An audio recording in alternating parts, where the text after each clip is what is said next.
मिसळमध्ये मसाला कमी पडतो किंवा चवच येत नाही, पण आज मी तुम्हाला असा काही खास मसाला बनवून दाखवणार आहे की मिसळची चव तर वाढेलच आणि रस्साही होईल एकदम तर्रीदार आणि मसालेदार।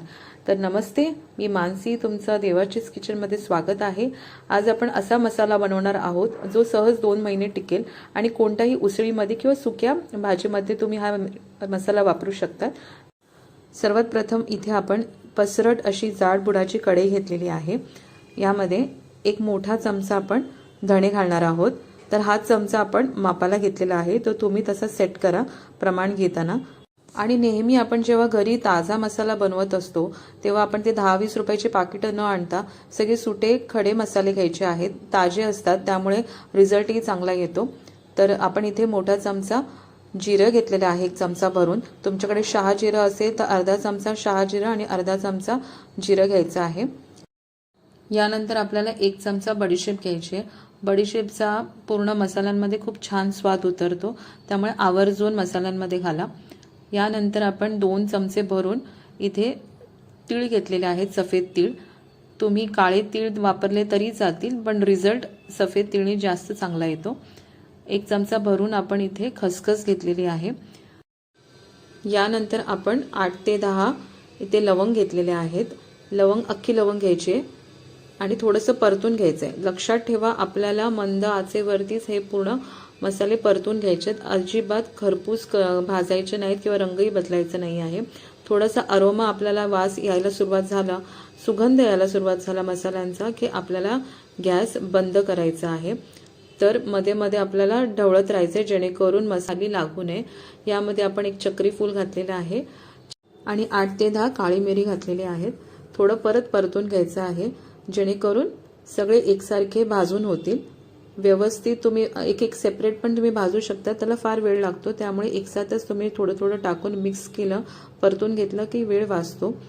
1 मोठा तुकडा आपल्याला दालचिनीचा घ्यायचा आहे आणि तमालपत्र आपल्याला तोडून घालायचं आहे। एक गोष्ट लक्षात ठेवायची की जेव्हा आपण खडे मसाले भाजतो तेव्हा सर्व आपल्याला बारीक तुकडे करून घालायचे आहेत, जेणेकरून आतपर्यंत छान असे ते परतून येतात आणि त्याचा सगळा मॉइश्चर निघून जातो आणि फार काळ मसाला टिकतो। आता यानंतर मी इथे 2 ते 3 हिरव्या वेलची टाकलेली आहे। आता हिरवी वेलची मी इथे थोडंसं कलबत्त्यामध्ये कुटून घातलेलं आहे। मी असं ॲक्च्युली चहासाठी बनवून ठेवते आणि उरलेले जे आतल्या बिया आहेत त्याच्यामध्ये थोडीशी साखर घालून वेलची पूड वेगळी करून ठेवते। तर तुम्ही तसेही करून घालू शकतात किंवा 2 वेलची, हिरवी वेलची आणि 1 मसाला वेलची घालायची आहे इथे। यामुळे छान असा अरोमा येतो आपल्या मसाल्याला। तर परत एकदा परतून घ्यायचं आहे। 3 ते 4 मिनिटं छान असे परतून घेतलेले आहेत सर्व खडा मसाला। यानंतर आपण एका पसरट प्लेटमध्ये हा खडा मसाला काढून घ्यायचा आहे आणि पूर्ण थंड करून घ्यायचा आहे। अजिबात गरम असताना आपल्याला वाटायचा नाही आहे मसाला। तर जास्त दिवस टिकवायचा असेल मसाला तर सगळे आपण जे काही जिन्नस भाजणार आहोत ते थंड करून नंतरच शेवटला आपल्याला मिक्सरमध्ये वाटून घ्यायचं आहे। तर आपण हे थंड करत ठेवलं आहे, तोवर आपण त्या पसरट कढईमध्ये 7 ते 8 बेडगी मिरची घेतलेल्या आहेत।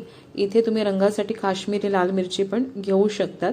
तर काही जण बऱ्याच वेळेला शेवटला जेव्हा वाटताना तुमचा ठेवणीतला मसाला किंवा आपल्याला जो काश्मीरी लाल मिर्च पावडर असते ती टाकतात। आता हे आपण जेव्हा भाजतो बेडगी मिरची तेव्हा लक्षात ठेवा बारीक तुकडे करायचे आहेत परत, कारण मिक्सरमध्ये वाटताना बऱ्याच वेळेला ते पावडर होत नाही, त्यामुळे थोडं ओलसर राहतं, मॉइश्चर राहतं आतमध्ये, त्यामुळे ती व्यवस्थित वाटली जात नाही। तर 2 मिनिटं परतून घ्यायचं आहे आणि आपण जे मसाले आहेत प्लेटमध्ये ठेवलेले त्यामध्येच आपल्याला ह्या मिरच्या काढून घ्यायच्या आहेत आणि थंड करायला ठेवायच्या आहेत या पद्धतीने। आता आपल्याला 1 मोठा चमचा तेल घ्यायचं आहे कढईमध्ये आणि यामध्ये मध्यम आकाराचा बारीक चिरलेला उभा कांदा घालायचा आहे। मोठा एकदम किंवा छोटा एकदम अजिबात घ्यायचा नाही, मध्यम आकाराचाच कांदा घ्यायचा आहे। जास्त प्रमाणात कांद्याचा वापर करायचा नाही आहे, केला तर मसाला जास्त काळ टिकणार नाही। तर आपल्याला छान असं लो टू मीडियम फ्लेमवरती भाजून घ्यायचं आहे।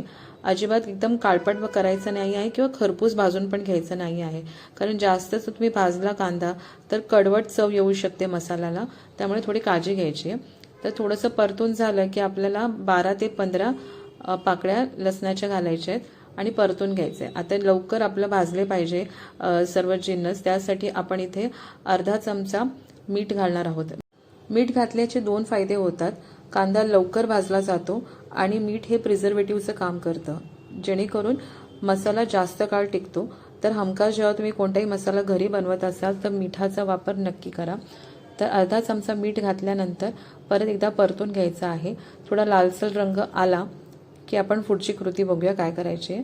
या पद्धतीने असा लालसर रंग आला पाहिजे। छान असं परतून झालं की आपल्याला एक मध्यम आकाराची वाटी भरून सुका नारळाचा कीस घ्यायचा आहे आणि तो पण छान असा कांदा आणि लसणाबरोबर भाजून घ्यायचा आहे। तुम्हाला हवं असेल तर तुम्ही इथे आलंही घालू शकतात, 1 इंच पातळ काप करून। आणि जर नैवेद्यासाठी तुम्हाला कोणती उसळ वेगळी बनवायची असेल तर तुम्ही फक्त सुका नारळ भाजूनही मसाला बनवू शकतात, मग कांदा आणि लसूण अजिबात घालू नका। तर या पद्धतीने छान असं आपण खरपूस, जवळजवळ 3 ते 4 मिनिटं लागतात खरपूस भाजायला। एकदम बारीक किसलेला असेल ना नारळ तर फार वेळ घेत नाही। तर छान असा रंग आला की आपल्याला गॅस बंद करायचा आहे आणि हे पण जिन्नस पूर्ण थंड होऊ द्यायचं आहे। तर मिक्सरला लावताना आपण एकत्र आपल्याला वाटायचं नाही आहे। आधी आपण खडा मसाला वाटणार आहोत। वाटण करताना पाण्याचा वापर अजिबात कुठे करायचा नाही। तर हे आपण सुकच वाटून घेणार आहोत, बंद चालू करून वाटायचं आहे, पद्धतीने बारीक वाटायचं आहे। हे बघा, मिरच्या छान भाजून झाल्यामुळे छान वाटल्या गेल्या आहेत। तर ही आपण पावडर तयार झाल्यानंतर त्याच्यावरती आपण हे कांदा लसूण खोबऱ्याचं जे मिक्सचर आहे ते घालायचं आहे आणि ह्याच्यामुळे एक छान बाइंडिंग येते शेवटला। यानंतर आपल्याला 1 चमचा ठेवणीतला कोणताही मसाला तुमच्याकडे असेल तो घालायचा आहे, त्याने खूप छान रंग येतो मिसळीला। तर नक्की एकदा ट्राय करा ही ट्रिक। तर कोणताही मसाला तुम्ही नेहमीच्या जेवणामध्ये जो वापरतात तो एक मसाला शेवटला घाला आणि मिक्सर असं मस्त वाटण करून घ्या। हे बघा, छान असा रंग आपल्या मसाल्याला आलेला आहे। तर हा मसाला 2 महिने सहज टिकतो। एअरटाईट कंटेनरमध्ये ठेवायचा आहे आणि काचेमध्ये किंवा स्टीलच्या डब्यामध्ये ठेवा, प्लास्टिकमध्ये अजिबात ठेवू नका।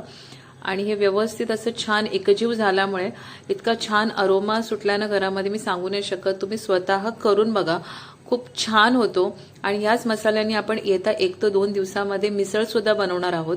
मग तेव्हा आपण कसा वापर करायचा आहे ते पण बघणार आहोत, प्रमाण किती आहे, किती लोकांसाठी बनवू शकतो, किती प्रमाणामध्ये आपल्याला मसाला टाकायचा मिसळ बनवताना, हे सगळं आपण त्या कृतीमध्ये बघणार आहोत। तर 2 दिवस फक्त मला द्या, कारण आता 2 दिवस मुलांना शाळा तर नाही आहे, पण ती लोक नाचतात बाहेर फिरायला, त्यामुळे मला अजिबातच वेळ मिळत नाहीये मिसळ दाखवायला। ते येत्या 2 दिवसामध्ये तुम्हाला मिसळची रेसिपी दाखवीन आणि हा मसाला तिथे कसा वापरायचा तेही दाखवीन। तर हा बघा, रंग बघूनच तुम्हाला कळलं असेल की किती छान बनली आहे रेसिपी ती। तर असा बनवा तुम्ही घरच्या घरी, बाहेरून आणू नका। घरी जितकं बनवाल, ताजा मसाला बनवाल, तुम्हाला माहिती पडतं की आपण काय घातलंय त्याच्यामध्ये। स्वच्छता ठेवली जाते, छान पद्धतीने आपण तो मसाला बनवतो, त्यामुळे त्याची चव आणि त्याचे जास्त दिवस टिकणं हे आपल्यावरती अवलंबून आहे। आपण किती कोरडा ठेवलेला आहे मसाला, अजिबात पाण्याचा हात न वापरता हा मसाला बनवायचा आहे, म्हणजे जास्त काळ टिकतो। तर ह्या पद्धतीने तुम्ही बनवा आणि वरच्यावर तुम्ही मिसळ घरच्या घरी बनवून खाऊ शकतात। शक्यतो हॉटेलचं खाऊ नका, तब्येत सांभाळा। वरच्यावर सगळी लोक आजारी पडतात, त्यामुळे प्रत्येक स्त्रीच्या हातात आपलं आरोग्य आहे, प्रत्येक घराचं आरोग्य आहे। तर अशा पद्धतीने मसाले घरी बनवून ठेवा आणि वेगवेगळ्या प्रकारचे जे हॉटेलमध्ये रेसिपी मिळतात ते घरी बनवा आणि त्याचा आस्वाद घ्या।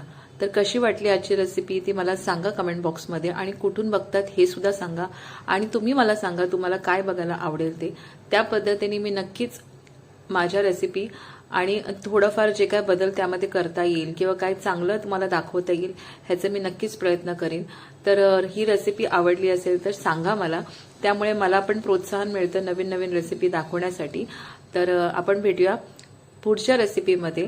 शक्यतो 1 दिवस आड करून मी मिसळची रेसिपी दाखवीन, पण ती रेसिपी आवर्जून बघा आणि तोपर्यंत काळजी घ्या। भेटूया।